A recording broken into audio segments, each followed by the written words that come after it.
Hi there, welcome to PlanitDaily. My name is Paddy Breslin. Along with my colleagues John Miller and Alison Sheridan, we're going to take you on a journey today through our project. Now, PlanitDaily, like a lot of ideas, it started out with one big question. Where do people today find their stories? Where do they find the content that matters to them? Now, of course, this one question led to many other questions. And over the course of this presentation, we're going to take you through those questions and the answers that we found. Now, for much of my career, I've worked in newspapers and publishing, and this has made me very conscious of the issues surrounding disruptive technology and the crisis that the industry is facing.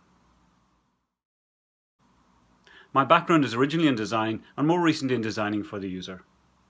I also have experience in advertising, editorial content, and design management. Hi, I'm Alison, a graphic designer from Dublin. I mainly have a background in print design, designing for magazines and newspapers. For this reason, I was eager to join the PlanitDaily team. I've recently moved into the world of product design as a user interface designer. In this presentation, I'll be taking you through the design process from wireframes through to our prototype. Now I'll hand you over to my colleague, John Miller. Hi, I'm John and I'm on the M stream. I live in Dublin, Ireland, and I work as a project manager in both IT and business change for different financial services clients. I've worked on a few startups in my time, and I especially enjoy working on ideas in the media space. And that's why I chose to join the PlanitDaily team. Now, as a smaller team, we've gotten to know each other quite well. I think any team that allows people to draw cartoons of each other for a presentation is communicating quite well. We became very nimble in how we communicated. We decided to use Slack, and this really became the home for our team. And the communications on this, messages, posts, became very positive, supportive, and very responsive in how people got back to each other with questions and commentary. Alongside this, we also use Google Docs for our document sharing, and also Google Hangouts for our weekly meetings. Now, quite early in the process, we decided to fix our weekly meeting because this felt, for us, a more structured way. It helped us to work our schedules around this, and it also allowed us to have a flow of agenda, follow-up minutes, and the process became task-orientated. And as a smaller team, when there's only 3 people, this was a really good way for us to work through the workload. So now on to PlanitDaily itself. Our original value proposition focused on the pains felt by consumers of news content. We felt that readers struggled to find the content they wanted and certainly disliked having to use multiple websites and apps to access all their favorite content. We also started to think about the news outlets and their all too obvious challenges with generating enough revenue to keep up with the changing digital world, let alone keep and maintain the quality of their content. We started to look at disrupting the revenue side of online news content by introducing new and different revenue channels for publishers that struggled to get readers to jump over the paywall and actually shell out money for their content. For the readers, we thought that bringing together all their favorite content and very simply only charging for the content they want to read would provide enough value to gain and retain customers. Let's be honest, we don't read newspapers front to back anymore, and we don't read every article on our favorite news websites either. Through technology, we aim to deliver an app that learned what you like to read and then suggested content for you to discover. In the PlanitDaily Empathy Map, which you can see on the screen, we started to narrow our customer focus on a particular demographic. We did this based on feedback from customers. And we've tried to use this map to narrow our field of vision on just what our customer experience is, both of the world before PlanitDaily and in the future world where he can't live without PlanitDaily. So following on from this, we started looking at some drafts of our business model canvas. The canvas helped us to explore many ideas and frame the questions that we had and drive some sort of consensus as to what the problem might be. Over time, the canvas helped us to form some of the major questions that we really needed to answer. For example, is the problem actually real? We know the industry are in crisis over the disruption caused by the internet. But we don't know, for example, does the average reader care about this? If you're reading a magazine, do you care whether it's in print or on your device? In Ireland, for example, we know 80% of the people read some form of news every day. But we don't know where they read this news. We don't know who is paying for this. And we don't know much about these people. So these are the things we needed to discover. We needed to figure out, is the problem real enough? Are there enough people out there looking for a solution? And is there a model that can make this a viable business? The canvas became our jumping off point. It drove consensus among the team, it helped us frame the problem in our own minds, and from that point it allowed us to explore potential solutions and really directed our research from this point. So to progress the project further, we felt as a team we really needed to identify who potentially our customers might be, and also identify the people who currently engage with media content. To do this, we looked at industry research and reporting, and we also conducted our own survey. Our survey told us that 90% of people who read stuff online do so for free. And industry research tells us that although newspaper sales and magazines sales of the printed editions are in steep decline, digital subscriptions to magazines are rising. We also know that the smartphone is the most dominant device people use, way more than a tablet or a laptop. And an age range of 25 to 45 is roughly the target audience that we're looking at. So with this information, we now felt as a team we had a broad picture of the type of media consumer that's out there. We had some insight into the problems they may be having and potential solutions that they might be looking for. But we needed to get more information. So we decided to get out of the building, to go and find these people and talk to them face to face and try and discover more detail on the pay and gain problems that are out there. Over a series of customer discovery interviews, a persona emerged of people who are very much engaged in the online world. Often it's their job. They are Spotify and Netflix subscribers and they understand the value of paying for content as opposed to the quality issues of free content. One interviewee told us he can't understand why Spotify do not target him more for advertising. Now, a number of the people we've spoken to explain to us that they access a lot of their breaking news content through websites such as Reddit or through social media. Now, when we pushed them on this channel, it became clear to us that the social media channels are just a gateway for them to access what you might call authentic news content. And they clearly understand the difference between, what you might call citizen journalism and traditional journalism. So, for example, Reddit, while people used it to access news content, they were quite aware of the trust issues that are associated with something that appears on Reddit. One of the main things that emerged from our customer interviews was a clear preference for high value, high quality, almost bespoke magazine content. Newspapers didn't feature with this group in any real shape. These people read magazines such as The Economist, Time magazine, The Atlantic magazine, and are happy to pay for that because they see a real value in purchasing that sort of content. So this has been our journey so far. Now, the much heralded death of newspapers or the early demise of publishing is something that's been put out by many people for quite some time. Our research is telling a slightly different story of consumer behaviour. We feel that people are not abandoning these products, they're simply looking for a better way of getting them. In the US, Jeff Bezos of Amazon has recently bought the Washington Post. He clearly feels that the content from this paper still has a place in the market, just that the delivery method needs to be updated. Parallel to our discovery process, we've also begun work on our Envision prototype. Alison will shortly take us through this process. We've managed to get some early versions of it in front of real users and test some of our features. And based on this feedback, we've made some decisions and amended the prototype accordingly. Now, while we feel we are correct to persevere in broadly the direction we're going in, we certainly have to make some pivot decisions along the way. Our information to date is pointing us towards a much more defined customer segment. As I've said, the clear preference for magazines over newspapers is also something we need to pivot towards.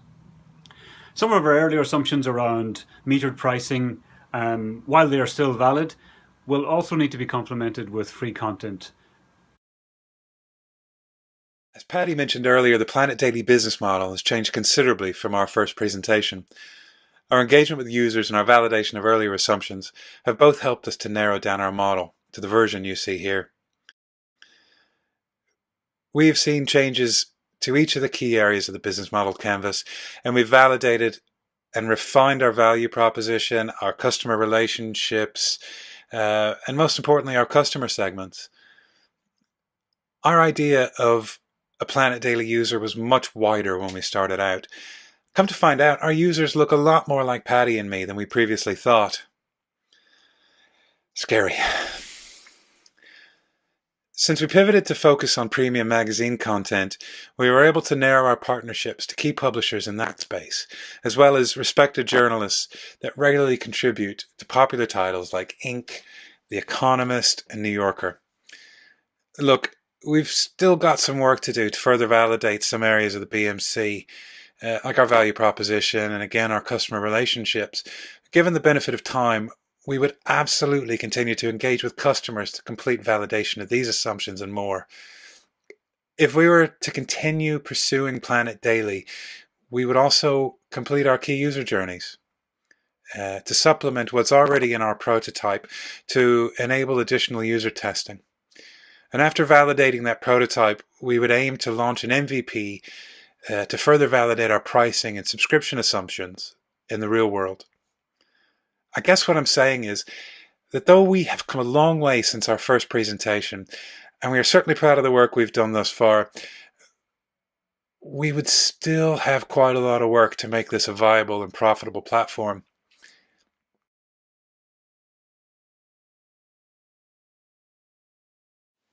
With our business model canvas, value proposition, personas, and customer discovery interviews completed, we felt we had a good idea of what our users wanted from the PlanitDaily app. We agreed on which features to include and began sketching and wireframing. At this time we were also working on our logo, and after exploring a few different options, we decided on a final logo based on a pair of reading glasses. With our wireframes and logo finalised, we then moved on to creating high-fidelity mock-ups in Sketch. We explored a lot of different options, from navigation options to style and layout and colour options. When we were happy with the navigation, the layout and the style and the colour, we then went on to create the screens for 2 user journeys. These screens were then brought into InVision for our prototype. With our prototype ready, we then conducted some user testing. The user testing highlighted a few issues with navigation and discoverability of certain parts of the app. These included users tapping on a journalist's name in an article and expecting to be brought to the journalist page, problems finding the journalist section quickly, and problems identifying their favourite magazine quickly. Our solutions to these problems were to introduce a new homepage. The new homepage had larger buttons supported by an icon, so each section can be accessed easily. We also linked the journalist's name in the articles to the journalist page, and we changed the layout of the magazine section from 3 columns to 2 columns, making the covers more identifiable. With these changes made, we then conducted another round of user testing, which was very successful.